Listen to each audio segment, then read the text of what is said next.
સાહિત્ય અને સમાજ સેવામાં જીવન સમર્પિત કરનાર બચુભાઈનું વ્યક્તિત્વ આજે અનેક લોકો માટે પ્રેરણારૂપ બન્યું છે. શિક્ષણ, સાહિત્ય અને સમાજ સેવાના ક્ષેત્રમાં લાંબા સમયથી સતત કાર્ય કરતા અને શ્રી ગુર્જર સુતાર જ્ઞાતિ રાજકોટના શ્રી બચુભાઈ વાલજીભાઈ વડગામાએ પોતાના જીવનને સમાજના કલ્યાણ માટે અર્પણ કર્યું છે. બાળપણમાં મળેલા શિક્ષણના અવસરને તેઓ હંમેશા દાતાઓની કૃપા માનતા રહ્યા છે અને એ જ પ્રેરણાથી જીવનભર વિદ્યાદાન અને સમાજ સેવા માટે કાર્ય કરતા રહ્યા છે. બચુભાઈ માત્ર સમાજસેવક જ નહીં પરંતુ સાહિત્યકાર તરીકે પણ ઓળખ ધરાવે છે. વિશ્વકર્મા સમાજના ઇતિહાસ, પરંપરા અને સંસ્કૃતિને જાળવવા માટે તેમણે મહત્વપૂર્ણ સાહિત્ય રચનાઓ કરી છે. ખાસ કરીને વિશ્વકર્મા મહાપુરાણ, ભૂમાપુરાણ જેવી કૃતિ દ્વારા સમાજમાં એકતા અને જાગૃતિ લાવવાનો પ્રયાસ કર્યો છે. સરળ અને દેશી ભાષામાં લખાયેલું તેમનું સાહિત્ય સમાજમાં વ્યાપક રીતે વાંચવામાં આવે છે. સમાજ સેવામાં પણ બચુભાઈએ નોંધપાત્ર યોગદાન આપ્યું છે. હરિપર ગામના હરિરામેશ્વર શિવ મંદિર સહિત અનેક મંદિરોના નિર્માણમાં તેમણે માર્ગદર્શન આપ્યું છે. તેમજ લાલપુર તાલુકાના વિશ્વકર્મા મંદિરમાં મૂર્તિઓની સ્થાપનામાં પણ મહત્વપૂર્ણ ભૂમિકા ભજવી છે. આજે ઉંમરના અંતિમ પડાવ પર હોવા છતાં બચુભાઈનું મન હજી પણ સાહિત્ય અને સમાજ સેવા સાથે જોડાયેલું છે. તેમની જીવનયાત્રા, સંઘર્ષ અને સમાજ માટે કરેલા કાર્યો વિશે વધુ જાણવા માટે આજે અમે તેમની ખાસ મુલાકાત લઈ રહ્યા છીએ. આ મુલાકાતમાં તેઓ પોતાના જીવનના અનુભવો અને વિચારોથી સમાજને માર્ગદર્શન આપશે. નમસ્કાર દર્શક મિત્રો, આજે આપણે આવ્યા છીએ રાજકોટના અમૃત પાર્ક ખાતે, જ્યાં શ્રી વિશ્વકર્મા સમાજના એક એવા વ્યક્તિઓ જેને જીવનના 9 દાયકાથી સમયનો ઉતાર ચઢાવ જોયો છે, દુનિયાની ઉથલપાથલ જોઈ છે અને સમાજને એક પ્રેરણારૂપ એવું વિશ્વકર્મા સમાજનું, વિશ્વકર્મા સાહિત્ય ભૂમાપુરાણનું નિર્માણ કર્યું છે. આપણે મળીશું શ્રી બચુભાઈ વાલજીભાઈ વડગામા, ગુર્જર સુતાર જ્ઞાતિના, અને તેમના પુત્ર મહેન્દ્રભાઈ બચુભાઈ વડગામા સાથે, અને એના જીવનની સફર કેવી રીતે જીવનમાં સંઘર્ષથી અને આગળ વધ્યા તેની તમામ માહિતી મેળવશું. જય વિશ્વકર્મા દાદા. દાદા, તમારું મૂળ વતન કયું? મૂળ વતન મહેમાણ. મહેમાણા એટલે જામનગર જિલ્લા, હરિપરથી નજીક જ થાય. જામનગર જિલ્લાનું, જામનગર જિલ્લાનું મહેમાણ. બરાબર છે. તમારે બાળકો કેટલા, સંતાનોમાં કેટલા? 3 દીકરા અને 1 દીકરી. 1 દીકરી. બધાએ વેલ સેટ છે? શું કરે છે છોકરાઓ? છોકરાઓ તો બાબા જે ફર્નિચરમાં એક રિટાયર્ડ શિક્ષક છે, શિક્ષક છે અને એક કોન્ટ્રાક્ટર રિટાયર્ડ કોન્ટ્રાક્ટર. તમે તમારું બાળપણ કેવું રહ્યું દાદા? તમે મહેમાણા હતા તો શરૂઆતના સમયનો કેવો હતો સમય? આનંદ અમને તો બહુ આવ્યો. બરાબર. કારણ કે એ ભણ્યા નતો,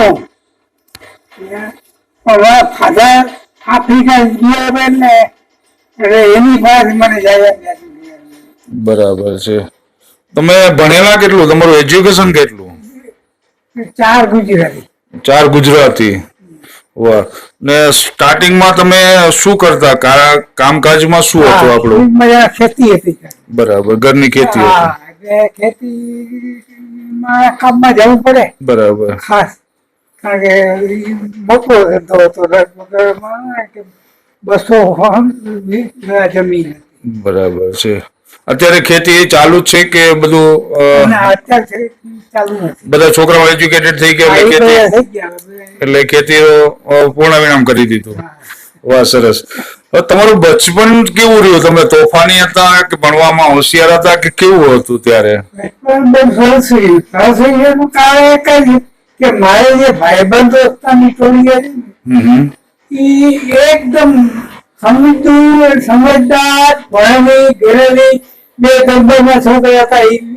મિલિટરીમાં નોકરી, પછી પાછા અહીંયા મહેમાન જ આવ્યા રહી ગયા. એ ભાઈબંધી તો અમને લાગી ગઈ કે હજી અઠવાડિયું ફેરા ખાસ આપણે મળવા માટે આવ્યા હતા. વાહ. એટલે નાનપણથી તમારું ઘડતર થઈ ગયું હતું. વાહ, સરસ. ને દાદા, તમારે જે સંઘર્ષનો સમય હતો, કારણ કે 4 ધોરણ ભણ્યા એટલે તમે કંઈક કોઈ કારણોસર તમે સ્કૂલ મૂકી દીધી હશે, તો એ સમય શું હતો? એટલે એમાં મૂળ તો વસ્તુ એવી હતી કે ઈ વખતે જામનગરમાં કંઈક પાંચમા ગ્રુપથી શરૂઆત થતી અંગ્રેજીની. બરાબર. ઈ લોકો કે અમે એમાં નથી કરતા, બંધ કરી દીધું. બરાબર. નીલગિરી જે મારા કરતો નામ તો પછી બસ ઓળાગઢમાં જે હતા એ મિલિટરીમાં ગયેલા એટલે એ ખેતીમાં વળગી ગયા. જમીન 150 વીઘા એની હતી, પણ બીજી તો 300 વીઘા જમીન કરીએ. સારી રીતે ખેતીનું કામ કર્યું. એકદમ આમ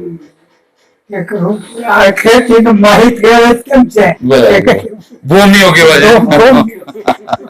વાહ, સરસ સરસ. તમારો દિવસની શરૂઆત થતી ને સાંજ થતી, તો એ આખો શેડ્યુલ શું હતો? તમારો કાર્યક્રમ શું હતો આખા દિવસનો? સવારથી ઉઠીને ખેતી ઉપર જવું કે શું હતું એમ આખું? સવારે ખેતી ઉપર મારે તો કેટલા મોટા થાય, જ્યાં વરસાદ થાય કે કોઈ નુકસાની કરે તો એને સાફ સુથારી કામ તો ચાલુ જ હતું. સુથારી કામ ચાલુ જ હતું. બરાબર. ત્યારનું સુથારી કામ અત્યારના સુથારી કામમાં ફરક કેટલો? અત્યારે ઓછી મહેનત અને વધારે પૈસા. બરાબર છે. એથી વધારે મજૂરી વધારે હતી, જયારે મશીનરી નહોતી, ટેકનોલોજી નહોતી એટલે. બરાબર છે. હવે દાદા, તમારે જે મેં હમણાં સાંભળ્યું હતું કે તમે ભૂમા પુરાણ એક લખ્યું છે, તો એ શિક્ષણ પ્રત્યે તમારો લગાવ કેમ વધતો ગયો? કારણ કે તમે 4 ધોરણ પાસ છો.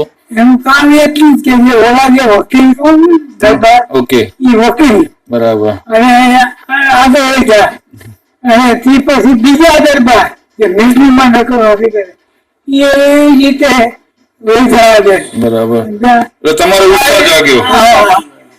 મિત્રો બધા તમારે મિત્ર વર્તુળ બધું એજ્યુકેટેડ થઈ ગયું, તમને પણ ઈચ્છા જાગે કે મારે કંઈક ભણવું જોઈએ કે કરવું જોઈએ એના માટે. વાહ, સરસ. ભાવ સારો હતો.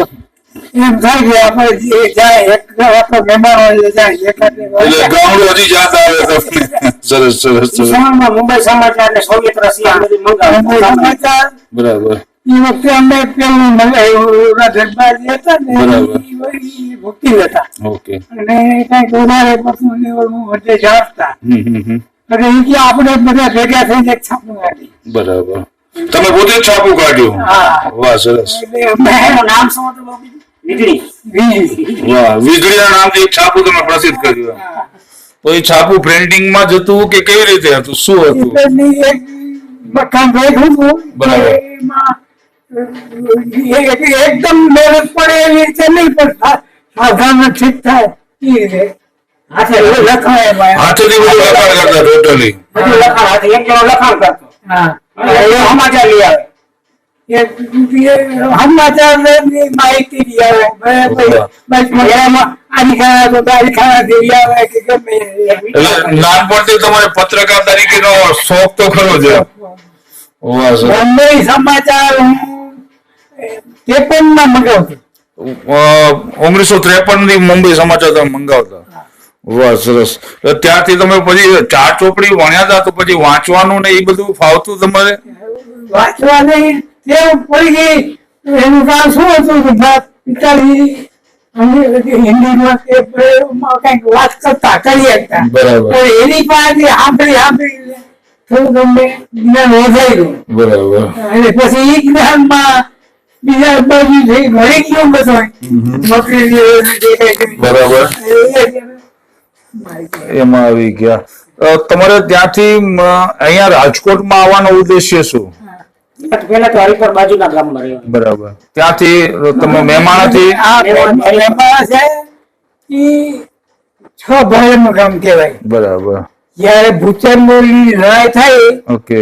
એ લડાઈમાં અહીંયા ઘણા મઠો મેળવ્યા. બરાબર. ભૂચરમોરીમાં.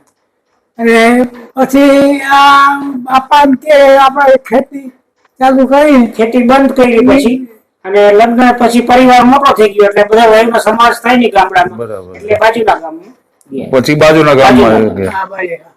ને ત્યાંથી પછી હરિપર થી પછી ત્યાં અહીંયા આવે રાજકોટ. હરિપુર એક બીજો ફાયદો શું થાય કે અમને બધાને ભણાવવા માટે ત્યાં હાઈસ્કૂલ બરાબર, હરિપુર મેન સેન્ટર કહેવાતું. ઓકે એટલે અમને ભણાવવા માટે હરિપુર બદલાયું.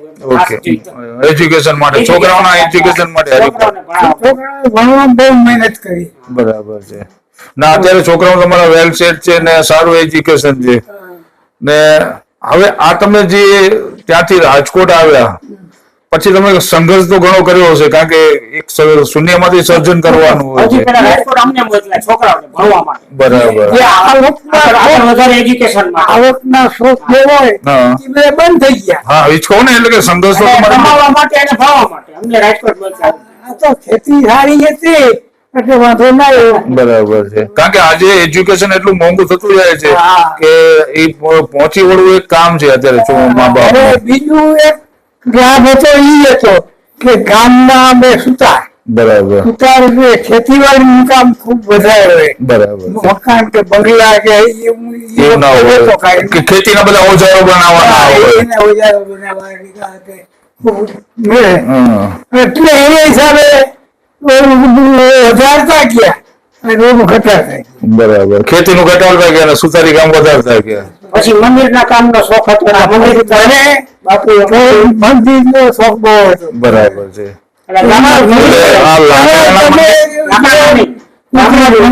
પ્લાન બાપુજી બનાવ્યો. ઓકે, પ્લાન દાદા છે ને પ્લાન બનાવતા આફ્રિકામાં. બરાબર. અને એની પાસે પ્લાન બનાવતા શીખાતા. બરાબર. એટલે એના હિસાબે એને પ્લાન મંદિરનો બનાવી દીધો.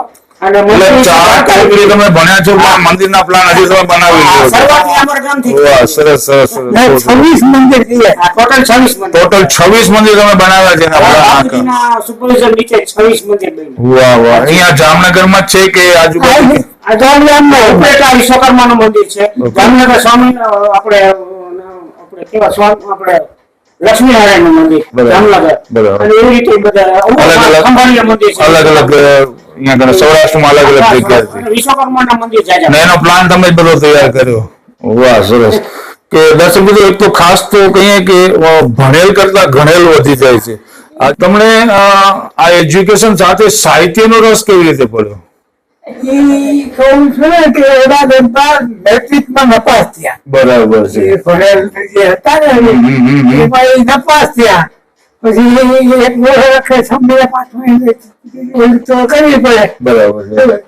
હવે ઈ એમાં કામમાં એને પાસ થવામાં રહી ગયા. બરાબર. અને મને એની તરફથી લાભ મળ્યો. ઓકે, એના તરફથી સપોર્ટ મળતો હતો તમારે.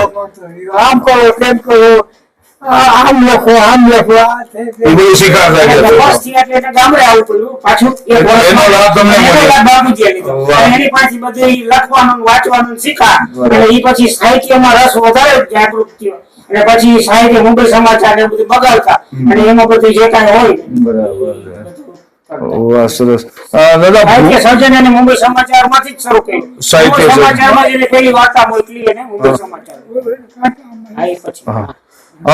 દાદા, તમને ભૂમા પુરાણનું આપણે તમે સર્જન કર્યું કે આખું લખી તમે, હા. તો એની પ્રેરણા ક્યાંથી મળી તમને? જ્યારે મારા ઘરે અમને બધા ભગત રામાયણ આવતી હોય કે ઘરે જ કથા ચાલુ હોય. હવે કથા 3 મિનિટ બાપુજી વાત કરે. વાહ, સરસ. રામાયણની કથા. શરૂઆત. ગામના માણસો આવે ગામના માણસોય સાંભળવા. વાહ, સરસ સરસ. એટલે નિયમિત ઘરે કથા કરતા હતા. આખો મહિનો વચ્ચે. એમાંથી કિનારે મળતો નહીં. બરાબર. પછી બરાબર થઈ ગયો જરૂર ન પડી. ના, એ સંસ્કારો તમારા છોકરામાં પણ છે, મહેન્દ્રભાઈમાં પણ. મેં 18 પુરાણ વાંચી દીધા. બાપુજી બધા ઈ છે મહાભારત વાંચી. બરાબર. બધા સસ્તું સાહિત્ય ના કોઈ એક જુદો બહારથી આવી દીધેલ નહીં. બરાબર. સૌથી વધારે ધાર્મિક સાહિત્યનો અભ્યાસ બહુ કર્યો. તમે અભ્યાસ ઘણો કર્યો છે ધાર્મિક સ્થળ, એમાંથી તમે આ ભૂમા પુરાણનો વિશ્વકર્માની બધી અલગ નિર્માણ છે. અલગ પુરાણમાંથી વિશ્વકર્મા વિશે બધું અલગ કાઢી અને બરાબર. પછી એને માહિતી ભેગી કરી અને પછી પુરાણ લખ્યું. આટલી તમે ગળમથલ કરતા તો પછી ઘરને સમય કેવી રીતે આપતા તમે? મળી ગયા રસિક મળે હતા તો તમે જો કારણ કે આટલો સંઘર્ષ હોય એટલે સમય તો બગાડ થવાનો. હા, રસિકભાઈ ને તમે ઓળખતા હો એટલે તમને ખબર. એમાં આમાં આગળ વધો ખૂબ પ્રેરણા કરી. બરાબર છે. એટલે ખાસ તો એ પૂછવાનું હતું કે જે તમારો કાર્યક્રમ જે આપણે ભૂમાપુરાણ કરી હતી એમાંથી 10 અવતારનો દિનેશભાઈ ગજ્જરે એક નાટક તૈયાર કર્યો હતો. તો એ તમારે કેવો ગર્વ અનુભવ થયો? તમને કેવું લાગ્યું? પ્રાઉડ કેવું થયું તમને? ખૂબ આનંદ થયો, ખૂબ આનંદ થયો. બાપુજી એ દિવસે ટીવીમાં લાઈવ જોયું હતું. આખો કાર્યક્રમ લાઈવ જોયો હતો. કહી રહ્યા હતા કે બહુ સરસ બનાવ્યું. આખો 10 અવતારનો કાર્યક્રમ દિનેશભાઈ ગજ્જરે કર્યો હતો ને એમાં તમારું નામ પણ લીધું હતું કે દિનેશભાઈએ તમારો ઉલ્લેખ કર્યો હતો કે બચ્ચુભાઈની પ્રેરણાથી હું આ નાટક કરી શક્યો છું એમ, એ રીતે. હવે ખાસ તો દાદા બીજું એ જાણવાનું હતું કે અત્યારે તમે જે છો એનર્જી છે તમારામાં 90 વર્ષે, એનું કારણ શું? ખાસ તો એ કારણ કે અત્યારના છોકરાઓ 40 વર્ષે થાકી જાય છે કે કંટાળી ગયો છો ને સુસાઇડ કરતા હોય છે. અત્યારે તમે 90 વર્ષની એનર્જીમાં અત્યારે જીવો છો કે ભાઈ ફાઇટ હજી પણ કરી શકું એમ. એનું કારણ શું? એનું રાજ શું છે? બાપુજી કારણ કે મેં ઉત્સાહમાં જોયા છે, સતત ઉત્સાહમાં એટલે એનો ઉત્સાહ એટલો બધો. મારે ખાસ એ આજના છોકરા આજના યુવાનોને કેવું છે કે ભાઈ તમે 40 વર્ષે 50 વર્ષે થાકી જાઓ છો કે ભાઈ હવે આપણે દુનિયાથી કંટાળી કોઈ ગયા પણ છે. પરિસ્થિતિમાં એનો ઉત્સાહ ઘટે નહીં. બરાબર. એટલે ઉત્સાહ નથી ઘટતો નહીં, ત્યારે મને તો ઈ લાગે છે. બરાબર બાકી છે. કોઈ વ્યસન નથી. બીજું કારણ ઈ છે કે કોઈ જાતનું વ્યસન નથી. અને કોઈ પણ હું એમ કહું છું કે એ વસ્તુ પછી મહાભારત હોય કે રામાયણ કે ગમે તે હોય, પેલા તો કંટાળા જેવું લાગે તો સતત મહેનત કરતા જે રહેવું જોઈએ. પ્રવૃત્તિ કરે બધી રસપૂર્વક જ કરે. કોઈ પણ પ્રવૃત્તિ હોય એમાં રસપૂર્વક જ કરે. બરાબર છે. અત્યારે જે તમે અત્યારે પરિસ્થિતિમાં છો 90 વર્ષે, અત્યારે તમને લખાણ કરવા આપે તો તમે લખો કે નહીં? હજી લખી લો. લખવાનો પ્રયત્ન કરે છે, હજી ચાલુ જ છે. એટલે તમારો ઉત્સાહ જ એટલો જ છે. નથી, એમ મૂળ વાત છે. તમારે હજી ઉત્સાહ એટલો જ છે અંદર. હજી બધા ચોપડા ભેગા કરી આજના યુવાનોને શું કહેશો તમે? શું પ્રેરણા આપશો આજના યુવાનોને? આજે યુવાનીઓ એ તો એને શું થાય? એમ કે એનર્જી માટે શું કરવું જોઈએ કે ભાઈ મારે એમાં હિંમત અને નવા નવા કાર્ય કરવાની શોધ, તો એને હું ઉત્સાહ વધારે શોખ, નવા નવા કાર્ય કરવાનો શોખ રાખવો, કેળવવો, શોખ કેળવવો, નવા કાર્ય કરવા. કારણ કે આપણા સમાજમાં બહુ ઓછો ઉત્સાહ જોવા મળે છે યુવાનીઓમાં. એટલે છે પણ અલગ ટાઈપનો છે એમ, સમાજ પ્રત્યે નથી. કારણ કે તમે જે આવ્યા છો એ સમાજ પ્રત્યે લાગણી સાથે નીકળ્યા છો તમે, તમારો સંઘર્ષ. કારણ કે વિશ્વકર્મા સમાજને લઈને ચાલ્યા છો સાથે. તો એના માટે શું કહેશો સમાજને કે જુવાનિયા સમાજમાં વરે સાહિત્ય પ્રત્યે થોડી લાગણી કરે? વાંચન વિશે તમે 2 શબ્દો કંઈ કહેતા હો તો, કે સમાજમાં શું વાંચવું જોઈએ ખાસ કે એના ઉત્સાહ માટે? ભલે કોઈ પણ વાંચે પણ દુકાનમાં સંસ્કારી હોવું જોઈએ. શરૂઆત પોતાના કોર્સ કરવાનો. ખેતર મૂકવા જાવ, શરૂઆત પોતાના, તમે કહો ને શરૂઆત પોતાના કોડની કથા આમ કરી. મેં તો બતાવ્યું કેટલી ભૂલો કાઢ હોય તો તમને ના ના ના, તમારો અનુભવ જ બતાવે છે કે અમારે ભૂલું કાઢવાનું આવતું જ નથી દાદા. તમારો અનુભવ જ એટલો બતાવે છે કે અમારે કોઈ ભૂલું કાઢવાનું થતું જ નથી એમ. બીજું કઈ તમે? પુરાણનો સાથ આ પુરાણનો નથી હોય. બરાબર છે.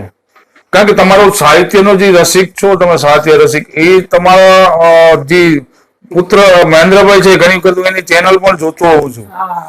કારણ કે એમાં આખું એને હનુમાન ચાલીસા કે અને એના મટીરિયલ અંદર રાખતા હોય છે એ. એટલે એમાં જોતા હોઉં છું એમ. અત્યારે હવે તમારી ઈચ્છા શું એમ?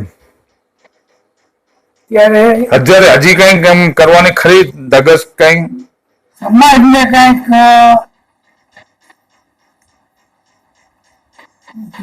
મદદરૂપ થવાય. હા કઈ રીતે, કોઈ પણ રીતે. કઈ રીતે પણ કોઈ કઈ રીતે સમાજમાં થઈ શકે હાથ, તો મને એમ છે કે હજી વધારે થાય. વધારે આપી શકું તો હજી સમય મળે તો સમાજને સમય આપી શકું.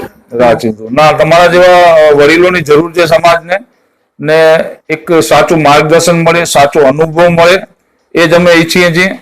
કે દર્શક મિત્રો, આજે આપણે મળ્યા એક એવા દાદાને, 90 વર્ષની ઉંમર છે, આજે પણ સમાજ માટે કંઈક કરવા તનગને છે. તો બચ્ચુભાઈ વડગામા જેને એક સાહિત્યની વિશ્વકર્મા સમાજ માટે એક નવું સાહિત્ય ભૂમા પુરાણ, વિશ્વકર્મા પુરાણનું એક રૂપ ભૂમા પુરાણ પણ એને કર્યું, જે દિનેશભાઈ ગજ્જરે 10 રૂપોનો નાટક પણ એને લખ્યો હતો. એના વિશે આપણે માહિતી મેળવી. હવે નવા એપિસોડમાં નવા વ્યક્તિ સાથે આપણે ફરી મળીશું. સૌને જય વિશ્વકર્મા.